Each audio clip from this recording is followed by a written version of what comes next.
Attends. Shalom Bracha, voici nos commentaires sur la parashat Re'eh. Re'eh, c'est quoi?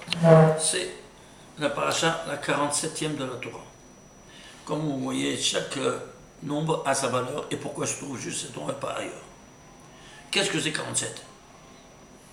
47, de savoir que c'est la miséricorde divine qui s'exprime en deux modalités. Lumière interne, lumière environnante. La lumière interne, c'est le nom de Dieu, le tétragramme divin, à valeur 26, Yud-Kei-Vav-Kei. C'est comme le noyau atomique et son électron. Son électron, c'est quoi? De la miséricorde divine, c'est le nom Ekie.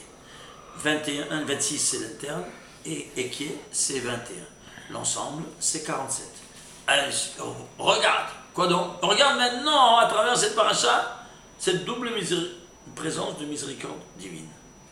Alors, si on voit, qu'est-ce qu'on a vu? On a vu quand Dieu nous a parlé. On avait Chrolam Roim et Takolot, c'est écrit. Comment tu peux voir des voix? Bien, Rashi nous dit, nos pères, ils ont vu ce que les oreilles ont entendu pour l'unique fois dans l'histoire. Point final. Comment toi tu peux voir, toi, les lettres qui volent dans l'air et que tu les vois comme un tapis lumineux? Tu vois les lettres et tu entends les lettres. Comment est-ce possible?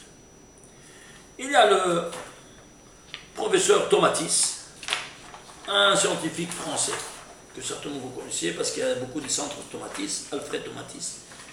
Il a écrit L'oreille et le langage dans Science, n'est-ce pas? Dans la collection Science. Il a écrit ça. Il a écrit ce livre-là, L'oreille et le langage. Ici, dans ce livre-là, il ramène une expérience qu'il a fait que vraiment quelque chose d'incroyable. Il a dit qu'il y a le cœur qui a des sons, il émet des sons. Ta ta ta, ta ta ta, ta ta ta. Et comment on les a traduits ces sons? En électrocardiogramme. Ils ont mis des ventouses avec appliqué un iPhone, n'est-ce pas, amplifieur. Et puis ça fait ta ta ta, ta ta ta. Et tu as fait électrocardiogramme. Tu as traduit les sons en vision. On dit, c'est chic, je peux faire traduire aussi même ma voix. Ce que je sens, je peux le faire, oui, très bien, pourquoi pas. Il a fait ce qu'on appelle un sonogramme. Tu parles et il y a des ondes qui se font et qui traduisent ce que tu parles en ondes et donc en sonogramme. Il a fait ce sonogramme, regardez ce que c'est sorti. Je vais montrer quelque chose de spectaculaire.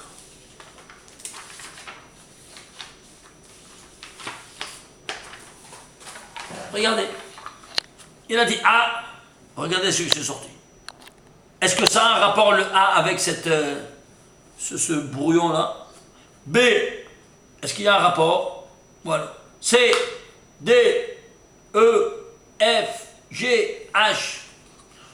Il a fait tout l'alphabet français. Il n'y a eu aucune correspondance entre la calligraphie que faisait le sonogramme et la calligraphie que tu écrivais. Bon, il a dit peut-être en anglais, en français, il a dit en anglais, il a dit en italien, en espagnol, en toutes les langues européennes. Voilà, pas une seule lettre qui reflétait l'iconographie. Il a été aux Indes, Chinchuan, il a été en Chine, il a été en Malaisie, partout, hein? Il a parlé, rien, aucun signe, aucune lettre traduisée. Il a été en Égypte, il a été en Libye, il a été tout, il a été en Israël. Il a dit, regardez, il a dit sa mère, regardez ce qui s'est sorti. Je t'embarque chez moi. Il a dit Aleph, regardez ce qui s'est sorti. Ça c'est à lui.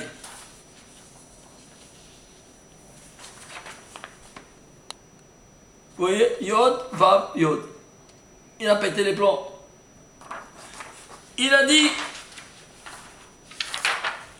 bête, ce que j'avais ici, c'était une imprimante en couleur, ça fait quatre couleurs. Le vert et le jaune n'a pas été enregistré, et ça enregistre seulement le bleu et le rouge. Donc ça, c'est l'original. Ici, il a fait le bête, c'est sorti vraiment bête. Il a dit Aïn, regarde c'est Aïn. Il a dit P, regardez le P. Il a dit Tzadi, regardez ce que c'est le Tzadi.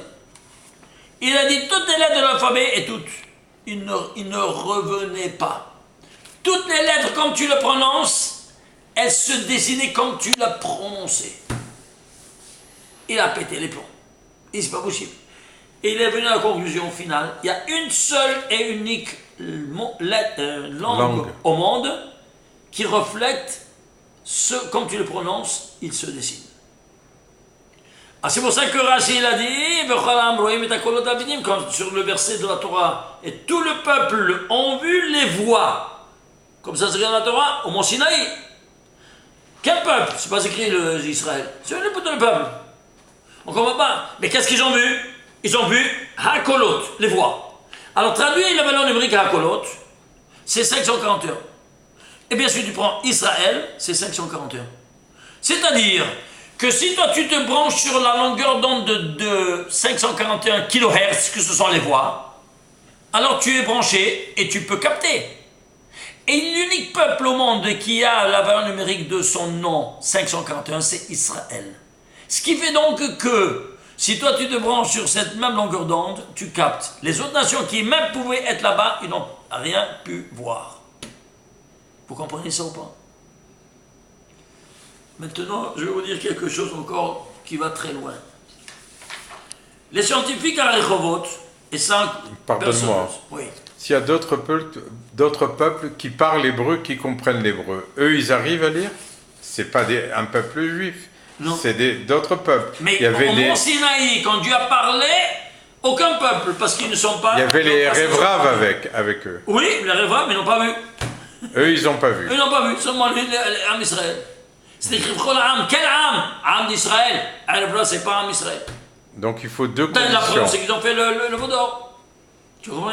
Ah, maintenant, regarde, c'est pire que ça maintenant. Écoutez-moi bien. L'Institut de Rehovot d'Israël, ils ont entendu ça. Ils ont dit quoi? On a été dépassés par les non-juifs sur notre langue, sur un patrimoine que nous avons, que nous n'avons pas d'égal. Ils étaient énervés et super choqués parce qu'ils étaient dépassés par leurs collègues. Alors, ils dit, voyons un peu de faire nous-mêmes ces expériences. Ils ont commencé avec ces expériences. Ils ont pris des étudiants, tout ça, ils ont fait une centaine de preuves, et ils ont vu, mamache, ça sortait, Aleph, comme ça, mamache, comme ça. Mais ils ont vu une différence.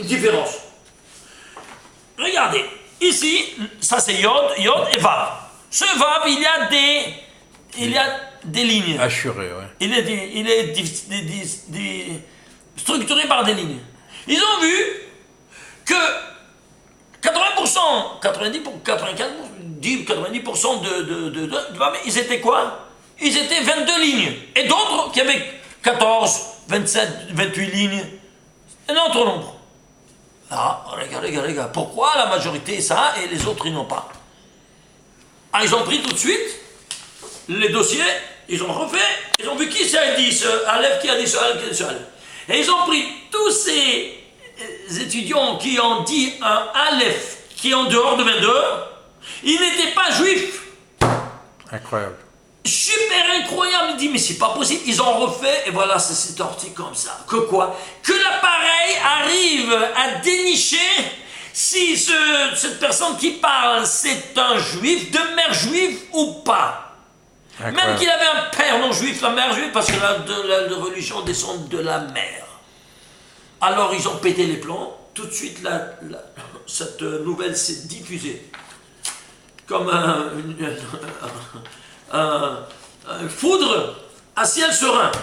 Alors ils ont dit, voilà, alors maintenant on peut dépister qui c'est le juif qui est le non-juif au Parlement, ou même parmi les ministres, ou même le président. Alors là, ça a éliminé les bases de tout l'État d'Israël. Parce que de cette manière, on aurait pu dépister maintenant une arme incroyable, une arme atomique, dans les mains du tribunal rabbinique. Qu'est-ce qui s'est passé? Intervenu tout de suite le Mossad.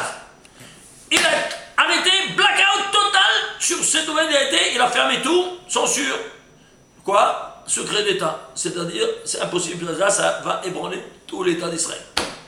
Alors, arrêtez immédiatement ça. Ils ont mis tout en blackout, tout en guinisa, personne n'en parle jusqu'à présent. Est-ce que vous vous rendez compte? Ça serait... Regardez. Incroyable. On avance.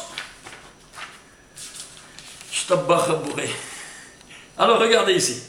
Cette valeur, cette parasha 47e, elle est structurée en 126 versets. 126, c'est quoi? C'est 3 fois 42. Et c'est quoi 42? Le très savant divin qui a créé le monde. Ces 42 lettres, on ne peut pas les prononcer. On ne peut pas les mettre ensemble. Comment on va faire? Il est venu Rabbi René Ben Akane, un Tana, Eloki, et il a écrit une prière en 42 mots. Anna Bekoa, Gedolat et Menetra, cette histoire que tout le monde connaît. Quand tu dis cette prière en 42 mots, il a mis ces 42 lettres en initiale de ces 42 mots. Quand tu dis cette prière, tu dois extrapoler dans ta tête les 42 initiales. Et alors tu as évoqué, sans le prononcer, le très savant divin. C'est pour ça qu'à la fin, tu dis de cette prière, Baruch Shem Kevod Malchoter L'Envet, parce que tu as évoqué le Shem HaMeforash. Alors on se demande, rega. Et alors, quelle est la différence entre 26? Pourquoi? Quelle différence il y a entre 26 et 42? Alors 42, c'est le très savant divin qui a fait le golem, qui a fait tout le monde de la matérialité. Mais c'est quand même matériel, c'est golem, il a ramassé la poussière de la terre, et puis c'est devenu un golem, mais sans vie. Il est venu après, c'est écrit, Vaipach Be'apav Nishpat Chaim. Il lui a insufflé un souffle de vie. Qui? Le nom 26. C'est clair maintenant? Donc le 26, c'est le nom qui va donner la vie. Et 42, qui a fait la matérialité. Alors je vais le prouver. Suivez-moi. Vaipar Be'apar Nishmat Chaim. Total, 1061. 1061. Au niveau mathématique, tu peux le diviser? Non, c'est un nombre premier. Lequel? Le 179e nombre premier. Et alors? Et 179, c'est quoi? C'est un nombre premier. Lequel? Le 42e nombre premier. Voilà comment il se cache à 3 niveaux. De racines. Tu vas à la racine de la racine de la racine. Tu arrives à 42, c'est quoi? C'est le nom divin qui se cache sous cette formule. C'est-à-dire maintenant, le nom 26, il doit se trouver ici maintenant. Comment? Dans ce 42 qui va animer. Et comment tu vas le trouver? Eh bien, c'est simple. Suivez-moi. On va prendre ici le nom ici. Regardez. On a ici le nom 26. On va prendre au niveau mathématique. 26 nombres premiers. C'est-à-dire sigma de 1 à 97. C'est quoi 97? C'est un nombre premier local, le 26e. Alors tu fais 1, 2, 3, 5, 7, 11, 13, 17, 19, 23, 29, 31, 37. Jusqu'à 97, il y a 26 nombres premiers, jusqu'à 100. Il y a 26 nombres premiers. Tu les prends, sigma, tous ces 26 nombres premiers, ça te fait 1061. Vaipar Be'apar Nishmat Chaim, c'est 1061. Toute cette formule, incroyable.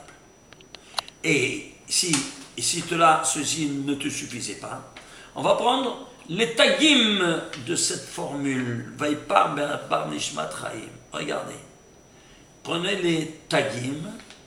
Eh bien, la valeur des tagim, c'est 91. Les tagim, c'est le Coran. Qu'est-ce qui couronne tout ça?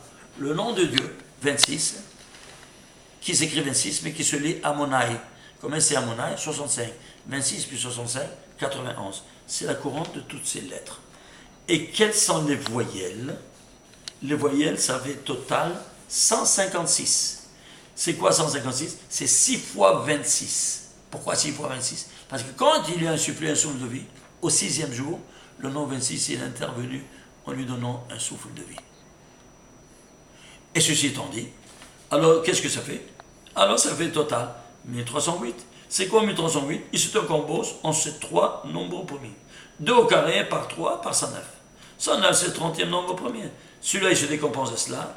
Total, tu as 2 en puissance 5 par 3 en puissance 2. C'est-à-dire, le résultat, c'est 288. C'est 4 fois 72. Les 288 étincelles de sainteté qui restent après la faute d'Adam, qu'il faut séparer par les forces du mal où ils sont tombés. Ça, c'est le rôle de chacun de nous. Maintenant, on a ici, qu'est-ce qu'on a? On a ici le nom 26. Mais la miséricorde divine, on a dit qu'elle s'exprime de deux modalités, puisque ça, c'est la 47e paracha. Alors, et 47e paracha, c'est 47, c'est quoi? 21 plus 26. C'est-à-dire, 26, c'est le nom, l'orpénémie, la lumière interne. Et 21, c'est l'électron du noyau atomique, qui est la lumière interne. Ça, c'est la lumière environnante. Je serai ce que je serai, qui s'est dévoilé au bison ardent à Moshe Rabbeinu, et qui a charaqué. Ça, c'est 21. Plus 26, ça fait 47. C'est voilà, donc, vous voyez, la présence divine au Mont Sinaï. Alors, ce 21-là, il doit être 26, on l'a vu, à travers valeur de sigma de 1 à 97, c'est 26 en premier, ça fait 1070, ça s'est fait la valeur de tout ça. Et où est maintenant le 21? La lumière environnante de la miséricorde divine. Eh bien, la lumière environnante, c'est quoi? C'est la lumière externe. Si c'est externe, prenons les externes des 4 mots. Externe, vaipar, het, papav, vav, nishmat, tav, haïm, même, ça fait hotam. C'est quoi hotam? Eh bien, tu vas prendre le nom de Dieu, et qui est dans les 3 modalités d'écriture pleine, Aleph, K, Yud, K, avec le He qui s'écrit de 3 modalités. He avec Yud, He avec Aleph, He avec He. Ça, total, ça fait 161, 143, 151, total 455, c'est Gematria de Chotam, avec le collège, l'Ishtabach chez moi. Donc on a ici, comme vous voyez, dans cette formule, il y a un souffle de vie dans ses narines. Tu as toutes ces dimensions de 42, métaphysique, 42, de 26 et de 21 ensemble. C'est pas fabuleux? Tu traduis en français, tu dis en bon français, il y a un souffle dans ses narines, ça va tout ça. Il n'y a plus rien. Regardez comment on détruit le message divin. Imaginez-vous une lettre, une nekuda, un point en plus, un point en moins, dans les voyelles ou dans les takim. Et sachez-le que tout est programmé, c'est-à-dire quoi? Il y a des lettres qui doivent avoir un tag, d'autres qui doivent avoir 3 tags, et d'autres qui ne doivent pas avoir du tout. C'est-à-dire, c'est une règle. C'est pas que tu peux mettre les tagim dans n'importe quelle lettre que tu veux. Et c'est pas que tu peux mettre les voyelles dans n'importe quelle lettre que tu veux, il y a son emplacement, et quelle écoute que tu dois avoir, quelle est la voyelle qui doit animer cette chose. Donc c'est une grammaire. Ce sont des lettres de grammaire. Voilà donc que ici, on voit ces dimensions incroyables sur quoi? Sur le nombre de versets, le nombre, la valeur numérique de la chronologie de la paracha, 47e. Et maintenant, on parle de quoi? De mots. 1932 mots. Combien c'est 1932? C'est 21 fois 92. Ah, 92 c'est quoi? 92 c'est les 92 éléments créés qui composent l'univers. Et qui seront la lumière environnante de ces 92 en mots. Parce que c'est plus petit qu'un verset. Donc ça entoure. En plus on éloigne du centre, plus c'est quelque chose de extérieur, superficiel. Voilà, ça c'est la dimension externe environnante. C'est hors makif. Et alors, qu'est-ce que c'est? Suivez-moi. C'est aussi 21 fois 42, c'est aussi 46 fois 42. Évidemment, non, tu divises, ça se multiplie en 2, ça divise en 2. Donc, qu'est-ce que tu... Non, c'est pas ça, pardon, excusez-moi. C'est encore une autre expression. Qu'est-ce que c'est 46? C'est la dimension interne du Shema Meforash. Yud, Ke, Vav, Ke, total 72. Eh bien, tu as ici la dimension interne. Et pourquoi cette dimension interne? Elle est en 46. Parce que cette dimension interne est en 46. Parce que c'est... Voilà ce que veut arriver ici maintenant. C'est ça, voilà. 46, c'est quoi? Voilà. C'est dans le service divin qui est à l'ombre du nom de Dieu. Eh bien, le juif qui n'a jamais transgressé la parole divine, qui c'est? Eh bien, ceux qui ne sont pas tombés dans la faute du veau d'or, c'est qui? Shevet Lévi. Lévi, c'est 46. Donc, tu vois qu'il est à l'ombre du nom divin. Ça, c'est au niveau du service divin. Au niveau humain, chacun de nous, il peut être un Lévi.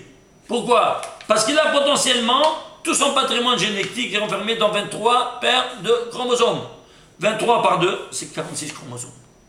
Donc nous, chacun de nous, il est à l'ombre de Dieu. Il peut être donc potentiellement un Lévi, à condition qu'il sert Dieu sans devoir profaner sa parole divine.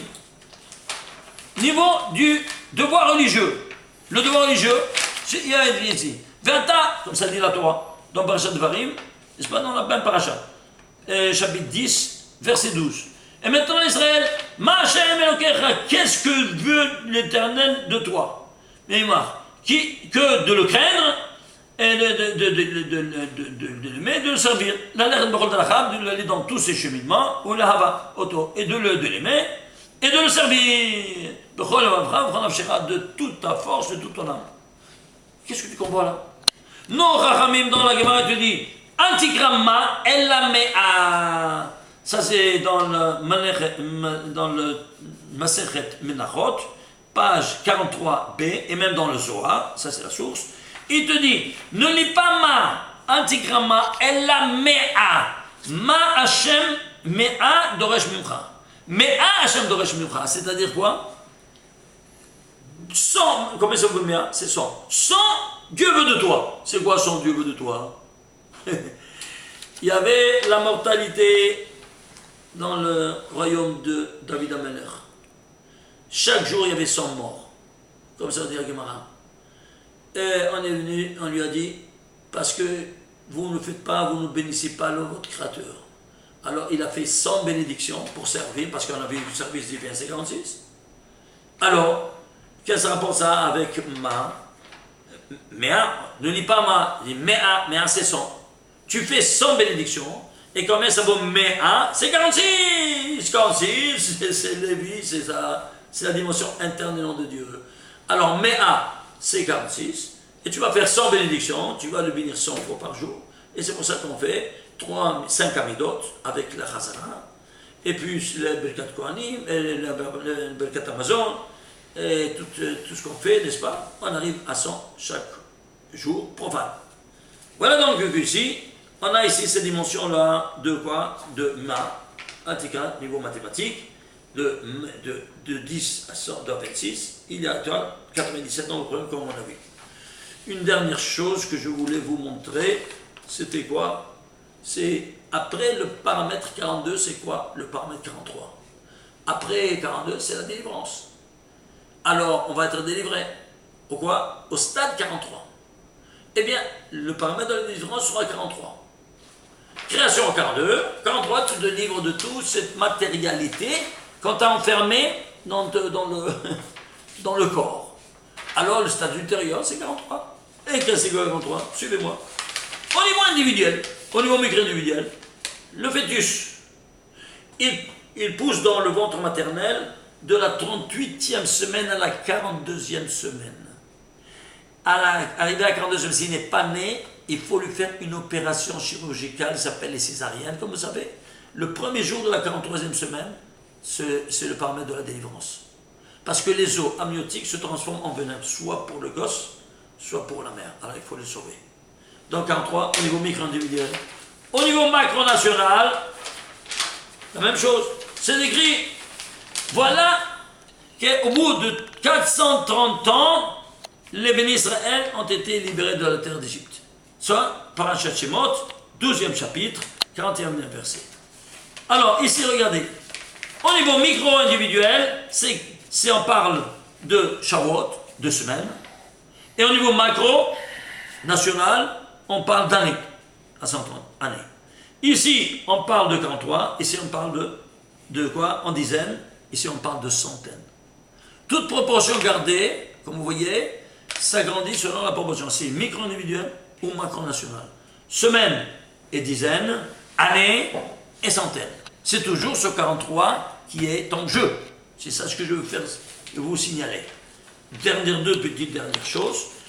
Au niveau historique, l'histoire contemporaine, l'Yerushalayim et tous les lieux saints ont été libérés, comme vous savez, à la guerre des 6 jours. Ça a été une libération ou pas? Oui. Eh bien, quand ça a été libéré, imaginez-vous ça, c'est le 43e jour de l'Omer. Et l'Omer, c'est quoi? On parle d'une libération d'Égypte. Libération de la libération. C'est-à-dire, 43e jour aujourd'hui, c'est Yom Yerushalayim, fameux. qu'on fait en fait la libération de tous les lieux saints. Incroyable! C'est-à-dire que l'histoire se déroule à travers des paramètres mathématiques qui sont interrogables. Regardez, même jusqu'à la fin des temps, on sera libéré de la poussière de la terre à travers la résurrection des morts. Oui ou non?